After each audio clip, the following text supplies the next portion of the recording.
Hello everyone, नमस्कार। Welcome back again to proxy ज्ञान।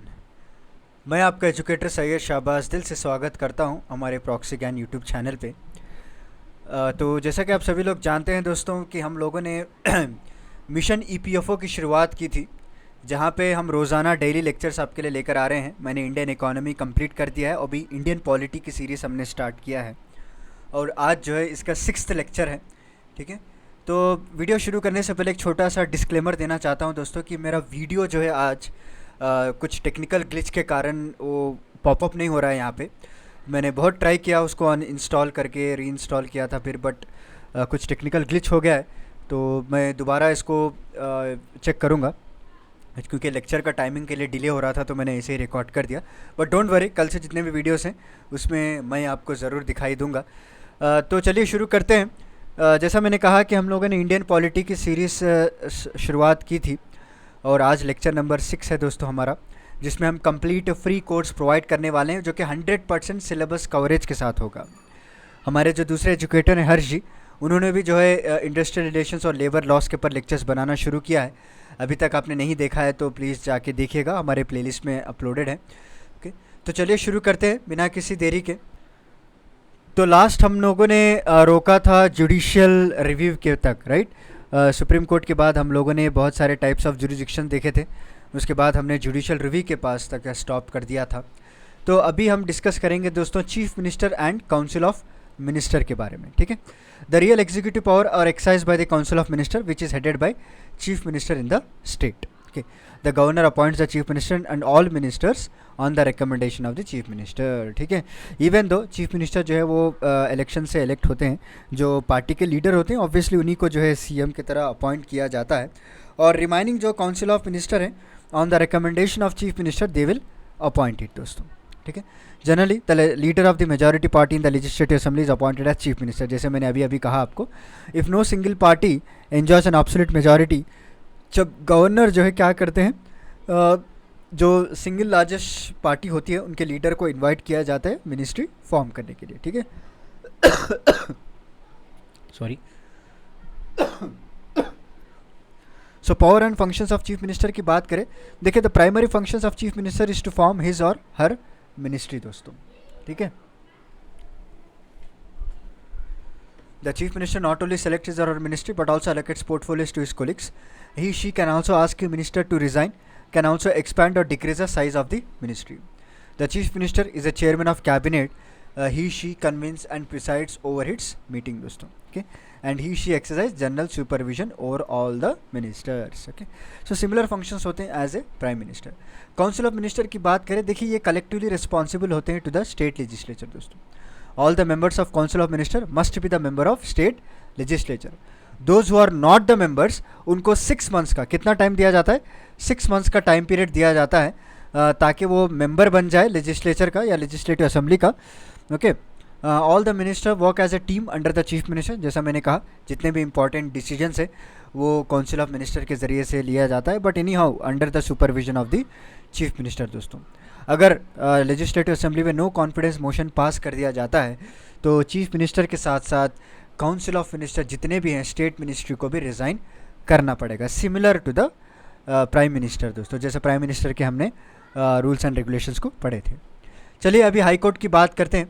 The high court stand at the apex of the state judiciary as per the constitution. There shall be a high court in each state.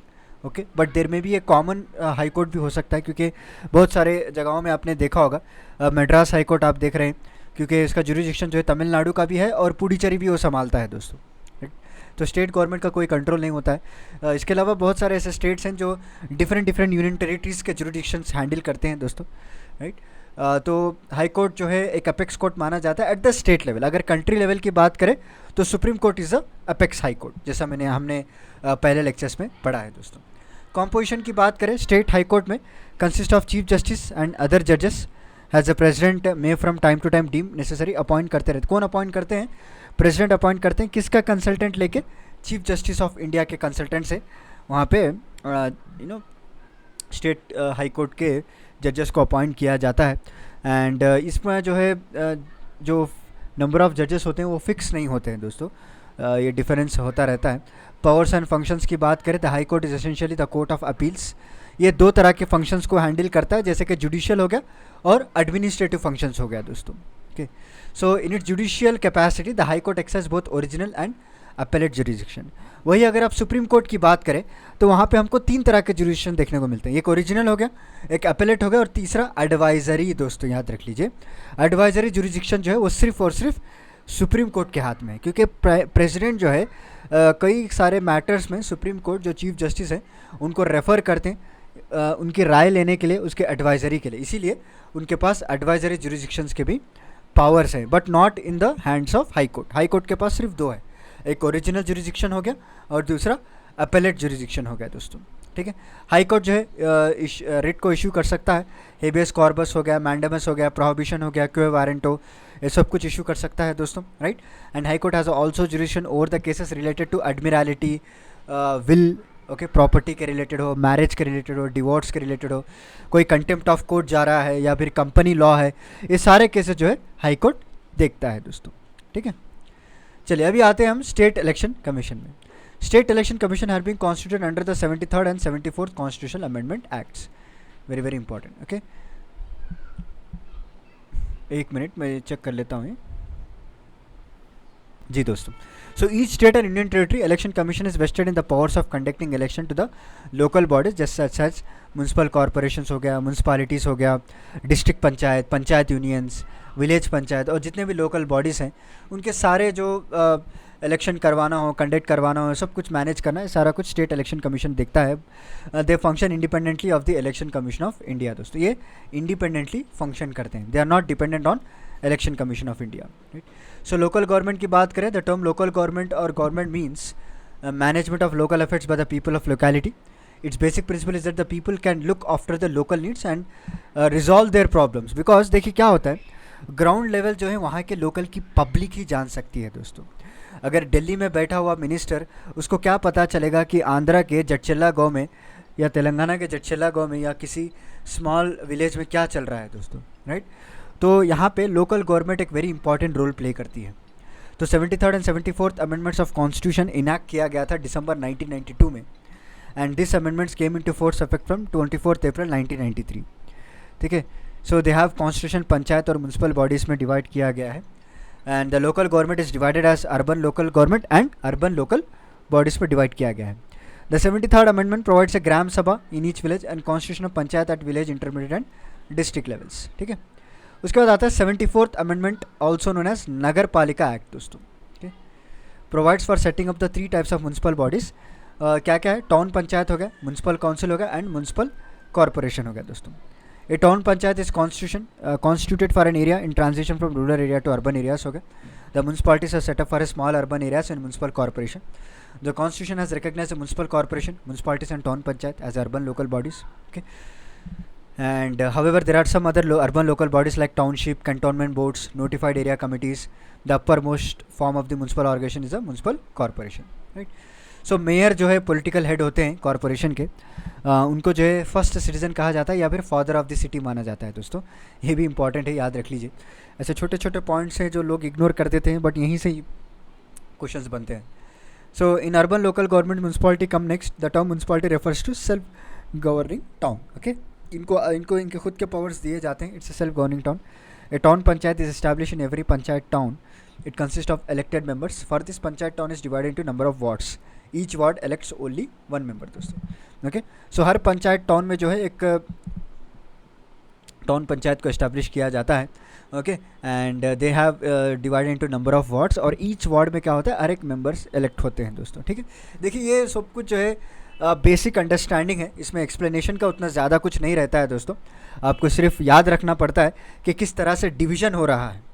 हमारी जो cooperative federalism का जो concept है, किस तरह से centre और स्टेट के बीच में जो रिलेशंस है और किस तरह से डिविजन्स है, local government, urban local government, panchayat, municipalities, ये आपको याद रखना पड़ता है दोस्तों। इसमें समझाने का उतना ज़्यादा नहीं रहता है, right.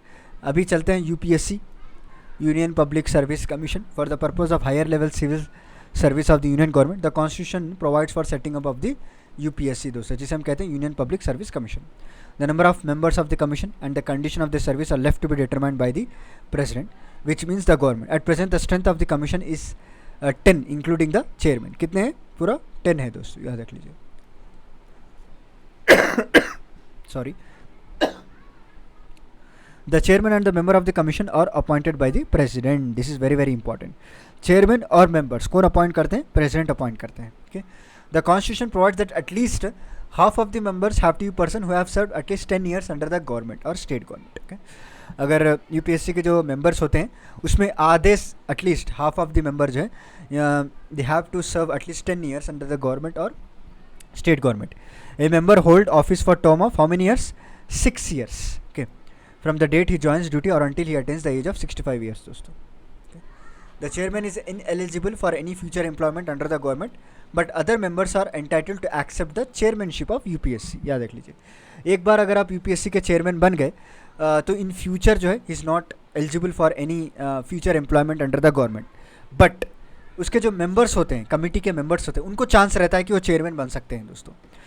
The condition of the service of the members can not be change to the disadvantage after appointment. Their salaries, allowance etcetera are not submitted to the vote of parliament. Okay, याद रख लीजिए, इनके जो salaries होते हैं, allowance होते हैं, वो directly consolidate fund of India से चार्ज किए जाते हैं दोस्तों।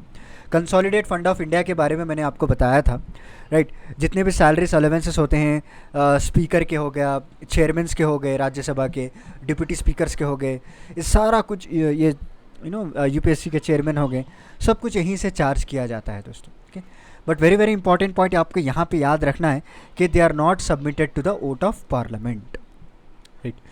So it is also provided the chairman or the member of commission can be removed from the office by the president on the ground of misbehavior। याद रख लीजिए, अगर कोई मिसबिहेवियर होता है वहाँ पे तो प्रेसिडेंट को हक है कि वहाँ पे मेंबर ऑफ कमीशन को रिमूव कर सकते हैं। बट यहाँ पे इंक्वायरी बिठाई जाती है आफ्टर सुप्रीम कोर्ट के द्वारा। जब उन्होंने इंक्वायरी में पाया जाएगा कि हाँ भाई सही है, we find deem guilty, then in discharge of it duties दोस्तों। It is also provided that president may remove the chairman or any other member on the ground of insolvency, infirmity of mind or body if he is engaged during the term of office in any paid employment। Okay, तो दूसरा condition एक लोगों ने रखा है कि president को भी हक दिया गया कि चेयरमैन को निकाला जाए अगर कोई ऑफिस ऑफ प्रॉफिट ये लोग होल्ड कर रहे हैं या कोई एम्प्लॉयमेंट है आउटसाइड द ड्यूटीज़, ये सब कुछ अगर पाया जाएगा तो on the basis of that they can remove it. So functions of UPSC की बात करें तो advise the government on all matters related to method of recruitment, norms to be followed in making appointment to civil service, to advise all the suitability of candidates for appointment, promotion and transfer, okay, to conduct examination for appointment to all India services, to advise on disciplinary matter affecting government servants, okay, या फिर to advise on the claims of legal proceedings दोस्तों जो कि government servant के खिलाफ जारी किए जाते हैं, ठीक है। सॉरी, चलिए अभी देखते हैं स्टेट पब्लिक सर्विस कमीशन। सो हर स्टेट, जिस तरह से सेंट्रल लेवल में यूनियन पब्लिक सर्विस कमीशन है, उसी तरह स्टेट लेवल में दोस्तों स्टेट पब्लिक सर्विस कमीशन आते हैं। Each state in India has a public service commission. The constitution stipulates that governor determines the number of members of the commission. Okay, governor determine करते हैं कि एक commission में कितने मेंबर होने चाहिए। At least half of the member of commission और person with a minimum 10 years of experience, same रखा गया इसमें भी अंडर सेंट्रल और स्टेट गवर्नमेंट। एंड इनका जो टर्म है याद रख लीजिए, अगर यूपीएससी की बात करें तो 65 years रखा गया है, वही स्टेट पीएससी की बात करें तो 62 years रखा गया है। दो the government is appointing authority, but members जो है रिमूव करना है तो प्रेसिडेंट ही रिमूव कर सकते हैं, बट अपॉइंट कौन करते हैं? गवर्नर अपॉइंट करते हैं। Okay, so condition of the service of the members are determined by the governor, right, but the constitution stipulates that this shall not be revised to their disadvantage. Implicit in the foregoing are certain safeguards to ensure commission independence दोस्तों। A member of state public service commission on retirement or otherwise can be appointed as chairman or member of UPSC। याद रख लीजिए, अगर कोई भी member हो, ले लीजिए आप स्टेट पब्लिक सर्विस कमीशन के, ओके, ऑन रिटायरमेंट, या फिर उनको जो है चेयरमैन ऑफ यूपीएससी भी अपॉइंट कर सकते हैं या फिर मेंबर भी उनको बनाया जाता है दोस्तों। एज मान लीजिए एक तरह का प्रमोशन उनको मिला है, right. So last but not the least, joint public service commission की बात करें सो 2 or more states may agree that there should be one public service commission for them if their resolution to that effect is passed by each house of the legislature of the respective states। Okay, कई states ऐसे होते हैं जो small in number होते हैं दोस्तों, उनके पास उतना बजट नहीं होता है कि एक प्रॉपर बॉडी को मेंटेन कर पाए, तो लोग क्या करते हैं कि 2 स्टेट्स मिलकर जो एक जॉइंट पब्लिक सर्विस कमीशन को फॉर्म किया जाता है। बट इनको फॉर्म करने के लिए एक कंडीशन ज़रूरी है कि दोनों स्टेट्स के जो लेजिस्लेचर्स हैं उसमें ये रेजोल्यूशन पास होना ज़रूरी है दोस्तों। एंड पार्लियामेंट में by law provide for the appointment of joint state public service commission to serve the need of the states. Okay, so independence of public service commission की बात करें, members are appointed for fix tenure of 6 years until the attainment of 65 years in case of UPSC, या फिर 62 years in case of state public service commission. The condition of a service of a member cannot be change to his or disadvantage. The removal of a member can takes place by an order of president, okay, can certain specific ground in consultation of the Supreme Court. The expenses of the commissions are charged on the Consolidated Fund of India. मतलब brief अगर आप मुझे पूछेंगे कि public service commission जो UPSC और SPSC में brief आप मुझे बताएंगे, तो ये 4 पॉइंट्स हैं जो वेरी इंपॉर्टेंट है दोस्तों, राइट। तो चलिए आज का लेक्चर मैं यहीं पे स्टॉप करता हूँ, क्योंकि टेक्निकल ग्लिच होने के कारण मैं अपनी प्रॉपरली जो है मेरी फेस भी यहाँ पे दिखाई नहीं दे रही है, और बीच बीच में जो लेक्चर स्टॉप होके फिर ऑन हो रहा है, तो मैं नहीं चाहता कि आपको डिस्टर्बेंस हो, कुछ क्रिएट हो। तो नेक्स्ट मैं इसको सॉर्ट आउट करूँगा अभी इस लेक्चर के बाद, क्योंकि लेक्चर डिले हो रहा था तो इसीलिए मैंने पहले रिकॉर्ड कर दिया। अभी मैं इसको आई थिंक इसको फॉर्मेट करना पड़ेगा, मेरा लैपटॉप जो है थोड़ा ख़राब हो चुका है, तो भाई बट डोंट वरी, कल तक बैक हो जाएगा। तो आपका काम एक ही है दोस्तों, आप अच्छे से मन लगा के पढ़िएगा और हमारे यूट्यूब चैनल को लाइक और शेयर सब्सक्राइब कर दीजिए।